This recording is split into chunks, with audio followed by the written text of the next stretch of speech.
ಆಕಾಶವಾಣಿ ವಾರ್ತೆಗಳು ಓದುತ್ತಿರುವವರು ಗಿರೀಶ್ ಮೇರ್ವೆ. ಮುಖ್ಯಾಂಶಗಳು: ಸಂಸತ್ತಿನ ಮುಂಗಾರು ಅಧಿವೇಶನ ಇಂದಿನಿಂದ ಆರಂಭ. ದೇಶದ ಅಭಿವೃದ್ಧಿಗೆ ಪೂರಕ ಪ್ರಮುಖ ವಿಧೇಯಕಗಳ ಚರ್ಚೆ ನಿರೀಕ್ಷೆ. ಅಂತಾರಾಷ್ಟ್ರೀಯ ರಸಾಯನಶಾಸ್ತ್ರ ಮತ್ತು ಜೀವಶಾಸ್ತ್ರ ಒಲಿಂಪಿಯಾಡ್ನಲ್ಲಿ ಭಾರತಕ್ಕೆ 5 ಚಿನ್ನ. ಪ್ರಧಾನಿ ನರೇಂದ್ರ ಮೋದಿ ಶ್ಲಾಘನೆ. ಮಧ್ಯಪ್ರದೇಶ ಸಚಿವ ಸಂಪುಟದಿಂದ ಏಕರೂಪ ನಾಗರಿಕ ಸಂಹಿತೆ ವಿಧೇಯಕಕ್ಕೆ ಅನುಮೋದನೆ.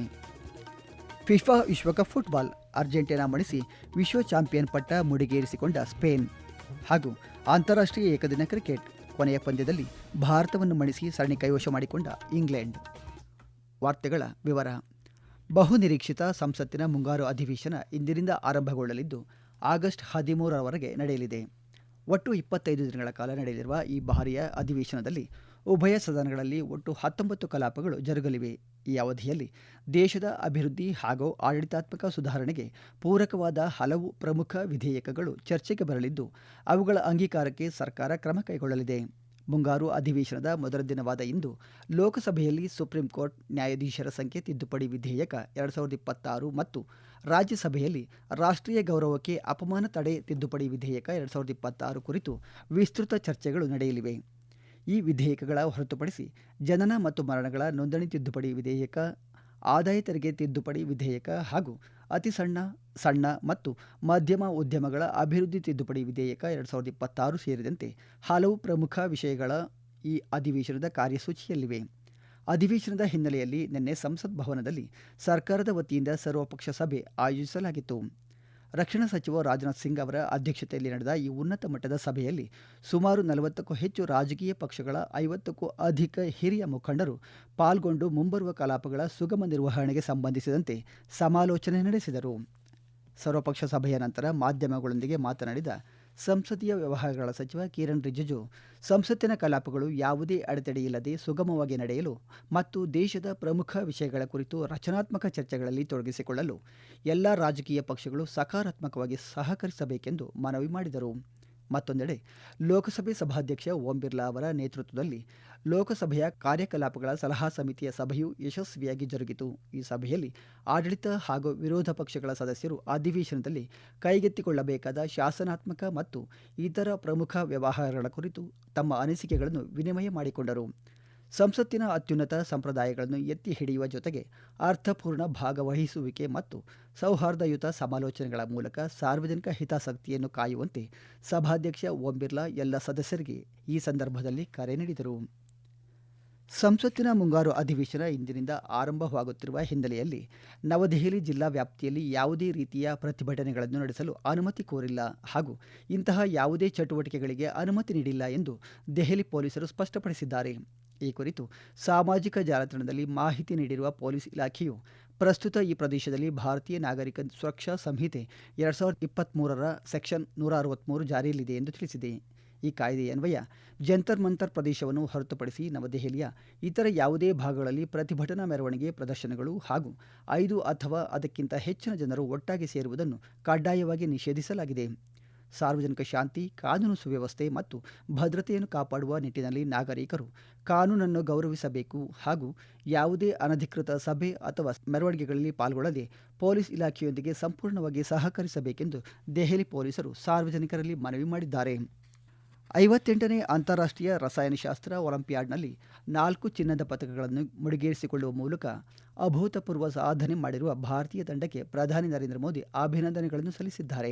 ಈ ಕುರಿತು ಸಾಮಾಜಿಕ ಜಾಲತಾಣದಲ್ಲಿ ಸಂದೇಶ ಹಂಚಿಕೊಂಡಿರುವ ಪ್ರಧಾನಿ, ಈ ಪ್ರತಿಷ್ಠಿತ ಸ್ಪರ್ಧೆಯಲ್ಲಿ ಭಾರತೀಯ ತಂಡ ದಾಖಲಿಸಿರುವ ಅತ್ಯುತ್ತಮ ಪ್ರದರ್ಶನ ಇದಾಗಿದೆ ಎಂದು ಶ್ಲಾಘಿಸಿದ್ದಾರೆ. ಭಾರತೀಯ ವಿದ್ಯಾರ್ಥಿಗಳ ಅದ್ಭುತ ಪ್ರತಿಭೆ, ಅಚಲ ಸಮರ್ಪಣಾ ಭಾವ ಹಾಗೂ ವಿಜ್ಞಾನ ಕ್ಷೇತ್ರದ ಮೇಲಿನ ಆಸಕ್ತಿಯು ಇಡೀ ದೇಶವೇ ಹೆಮ್ಮೆ ಪಡುವಂತೆ ಮಾಡಿದೆ ಎಂದು ಅವರು ಬಣ್ಣಿಸಿದ್ದಾರೆ. ಇದೇ ವೇಳೆ ಲಿಥುವೇನಿಯಾದ ವಿಲ್ನಿಯಸ್ನಲ್ಲಿ ನಡೆದ 37ನೇ ಅಂತಾರಾಷ್ಟ್ರೀಯ ಜೀವಶಾಸ್ತ್ರ ಒಲಿಂಪಿಯಾಡ್ನಲ್ಲಿ 1 ಚಿನ್ನದ ಪದಕ ಸೇರಿದಂತೆ ಒಟ್ಟು 4 ಪದಕಗಳನ್ನು ಜಯಿಸಿದ ಭಾರತೀಯ ತಂಡದ ಎಲ್ಲ ಸದಸ್ಯರನ್ನು ಪ್ರಧಾನಿ ನರೇಂದ್ರ ಮೋದಿ ಅಭಿನಂದಿಸಿದ್ದಾರೆ. ಭಾರತೀಯ ತಂಡ molecular biology, biochemistry, animal physiology, animal pharmacology and systematic ಹಾಗೂ ಪ್ಲಾಂಟ್ ಕಂಪ್ಯೂಟೇಷನಲ್ ಬಯಾಲಜಿಯಂತಹ ಸಂಕೀರ್ಣ ವಿಷಯಗಳಲ್ಲಿ ಅಸಾಧಾರಣ ಜ್ಞಾನವನ್ನು ಪ್ರದರ್ಶಿಸಿರುವುದಕ್ಕೆ ಅವರು ತೀವ್ರ ಹರ್ಷ ವ್ಯಕ್ತಪಡಿಸಿದ್ದಾರೆ. ಈ ವಾರ್ತೆಗಳನ್ನು ಆಕಾಶವಾಣಿಯಿಂದ ಕೇಳುತ್ತಿದ್ದೀರಿ. ನಮ್ಮ ಎಲ್ಲಾ ರಾಷ್ಟ್ರೀಯ ವಾರ್ತೆಗಳು ಹಾಗೂ ಪ್ರದೇಶ ಸಮಾಚಾರ ಈಗ ಆಕಾಶವಾಣಿ ನ್ಯೂಸ್ ಕನ್ನಡ ಯೂಟ್ಯೂಬ್ ಚಾನೆಲ್ನಲ್ಲಿ ಲಭ್ಯ.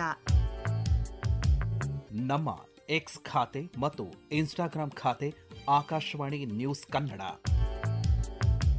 ಹೆಚ್ಚಿನ ಮಾಹಿತಿಗಾಗಿ ನಮ್ಮ ಫೇಸ್ಬುಕ್ ಖಾತೆ AIR ಕನ್ನಡ ನ್ಯೂಸ್ ಅನುಸರಿಸಿ. ಮಾಹಿತಿಯ ಹೂರಣ ವಾರದ ಕಾರ್ಯಕ್ರಮ ಪ್ರಚಲಿತ ವಿದ್ಯಮಾನ ಪ್ರತಿ ಬುಧವಾರ 9:15.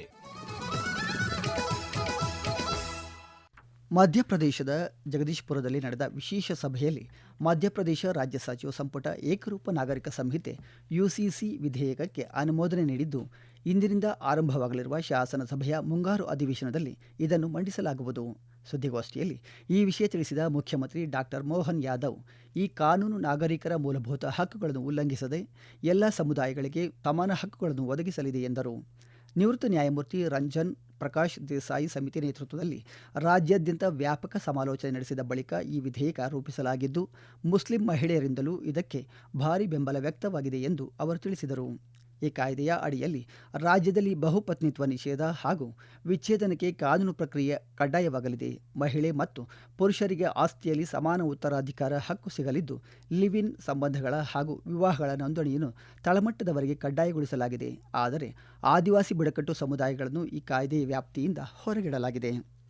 ಕಳೆದ ಹಲವಾರು ದಿನಗಳಿಂದ ನಿರಂತರವಾಗಿ ಸುರಿಯುತ್ತಿರುವ ಮಳೆಯಿಂದಾಗಿ ಅಸ್ಸಾಂನಲ್ಲಿ ಪ್ರವಾಹ ಪರಿಸ್ಥಿತಿ ಇನ್ನೂ ಭೀಕರವಾಗಿದೆ. ಧೇಮಾಜಿ, ದಿಬ್ರುಗಢ, ಚಾರೇಡಿಯೋ, ತಿನ್ಸುಕಿಯಾ, ಲಖೀಂಪುರ, ಶಿವಸಾಗರ್, ಉದಲ್ಗುರಿ ಮತ್ತು ಜೋಹ್ರಾತ್ ಸೇರಿದಂತೆ 8 ಜಿಲ್ಲೆಗಳು ಪ್ರವಾಹ ಪೀಡಿತವಾಗಿವೆ.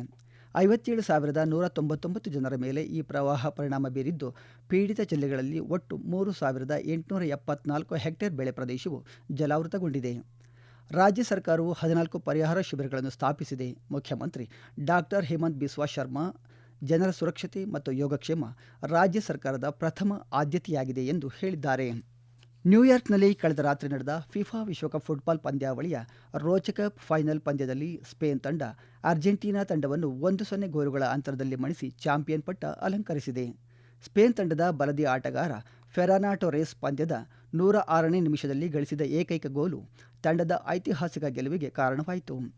ನಿಗದಿತ 90 ನಿಮಿಷಗಳ ಅವಧಿಯಲ್ಲಿ ಉಭಯ ತಂಡಗಳು ಯಾವುದೇ ಗೋಲು ಗಳಿಸದ ಹಿನ್ನೆಲೆಯಲ್ಲಿ ಪಂದ್ಯ ಹೆಚ್ಚುವರಿ ಸಮಯಕ್ಕೆ ವಿಸ್ತರಣೆಗೊಂಡಿತ್ತು. ಈ ಗೆಲುವಿನೊಂದಿಗೆ ಸ್ಪೇನ್ ತನ್ನ 2ನೇ ಪುರುಷರ ಫಿಫಾ ವಿಶ್ವಕಪ್ ಪ್ರಶಸ್ತಿಯನ್ನು ಮುಡಿಗೇರಿಸಿಕೊಂಡಿದ್ದು, 2010ರ ನಂತರ ಚಾಂಪಿಯನ್ ಪಟ್ಟ ಅಲಂಕರಿಸಿದ ಹೆಗ್ಗಳಿಕೆಗೆ ಪಾತ್ರವಾಗಿದೆ. ಇದರ ಜೊತೆಗೆ ಫುಟ್ಬಾಲ್ ಇತಿಹಾಸದಲ್ಲೇ ಏಕಕಾಲದಲ್ಲಿ ಪುರುಷರ ಮತ್ತು ಮಹಿಳಾ ವಿಶ್ವಕಪ್ ಕಿರೀಟ ಹೊಂದಿದ ಜಗತ್ತಿನ ಮೊದಲ ರಾಷ್ಟ್ರ ಎಂಬ ಅಪರೂಪದ ದಾಖಲೆಯನ್ನು ಸ್ಪೇನ್ ತನ್ನದಾಗಿಸಿಕೊಂಡಿದೆ.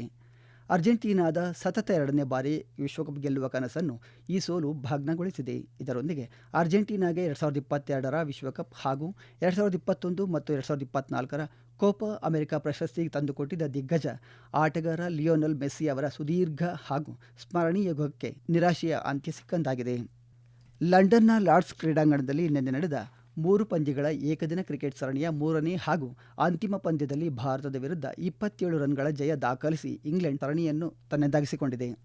ಟಾಸ್ ಗೆದ್ದು ಮೊದಲು ಬ್ಯಾಟ್ ಮಾಡಿದ ಇಂಗ್ಲೆಂಡ್ ನಿಗದಿತ 50 ಓವರ್ಗಳಲ್ಲಿ 3 ವಿಕೆಟ್ ನಷ್ಟಕ್ಕೆ 387 ರನ್ ಗಳಿಸಿತು. 388 ರನ್ಗಳ ಗುರಿ ಬೆನ್ನತ್ತಿದ ಭಾರತ ತಂಡ ನಿಗದಿತ 50 ಓವರ್ಗಳಲ್ಲಿ 7 ವಿಕೆಟ್ ಕಳೆದುಕೊಂಡು 360 ರನ್ ಗಳಿಸಲಷ್ಟೇ ಶಕ್ತವಾಯಿತು. ಅತ್ಯುತ್ತಮ ಆಟಕ್ಕಾಗಿ ಜಾಕೋಬ್ ಬೆಥೆಲ್ ಅವರಿಗೆ ಪಂದ್ಯಶ್ರೇಷ್ಠ ಪ್ರಶಸ್ತಿ ಹಾಗೂ ಜೋ ರೂಟ್ಗೆ ಸರಣಿ ಶ್ರೇಷ್ಠ ಪ್ರಶಸ್ತಿ ನೀಡಲಾಯಿತು. ಸರಣಿಯಲ್ಲಿ ಮೊದಲನೇ ಪಂದ್ಯ ಜಯಿಸಿದ್ದ ಇಂಗ್ಲೆಂಡ್ 2ನೇ ಪಂದ್ಯದಲ್ಲಿ ಸೋಲನುಭವಿಸಿ 3ನೇ ಪಂದ್ಯ ಗೆಲ್ಲುವ ಮೂಲಕ ಸರಣಿ ಕೈವಶ ಮಾಡಿಕೊಂಡಿತು. ಈಗ ಕೊನೆಯಲ್ಲಿ ಮತ್ತೊಮ್ಮೆ ಮುಖ್ಯಾಂಶಗಳು. ಸಂಸತ್ತಿನ ಮುಂಗಾರು ಅಧಿವೇಶನ ಇಂದಿನಿಂದ ಆರಂಭ. ದೇಶದ ಅಭಿವೃದ್ಧಿಗೆ ಪೂರಕ ಪ್ರಮುಖ ವಿಧೇಯಕಗಳ ಚರ್ಚೆ ನಿರೀಕ್ಷೆ. ಅಂತಾರಾಷ್ಟ್ರೀಯ ರಸಾಯನಶಾಸ್ತ್ರ ಮತ್ತು ಜೀವಶಾಸ್ತ್ರ ಒಲಿಂಪಿಯಾಡ್ನಲ್ಲಿ ಭಾರತಕ್ಕೆ 5 ಚಿನ್ನ. ಪ್ರಧಾನಿ ನರೇಂದ್ರ ಮೋದಿ ಶ್ಲಾಘನೆ. ಮಧ್ಯಪ್ರದೇಶ ಸಚಿವ ಸಂಪುಟದಿಂದ ಏಕರೂಪ ನಾಗರಿಕ ಸಂಹಿತೆ ವಿಧೇಯಕಕ್ಕೆ ಅನುಮೋದನೆ. ಫಿಫಾ ವಿಶ್ವಕಪ್ ಫುಟ್ಬಾಲ್ ಅರ್ಜೆಂಟೀನಾ ಮಣಿಸಿ ವಿಶ್ವ ಚಾಂಪಿಯನ್ ಪಟ್ಟ ಮುಡಿಗೇರಿಸಿಕೊಂಡ ಸ್ಪೇನ್. ಹಾಗೂ ಅಂತಾರಾಷ್ಟ್ರೀಯ ಏಕದಿನ ಕ್ರಿಕೆಟ್ ಕೊನೆಯ ಪಂದ್ಯದಲ್ಲಿ ಭಾರತವನ್ನು ಮಣಿಸಿ ಸರಣಿ ಕೈವಶ ಮಾಡಿಕೊಂಡ ಇಂಗ್ಲೆಂಡ್. ಇಲ್ಲಿಗೆ ವಾರ್ತಾ ಪ್ರಸಾರ ಮುಕ್ತಾಯವಾಯಿತು. ನಮ್ಮ ಮುಂದಿನ ವಾರ್ತಾ ಪ್ರಸಾರ ಈ ಮಧ್ಯಾಹ್ನ 12 ಗಂಟೆಗೆ.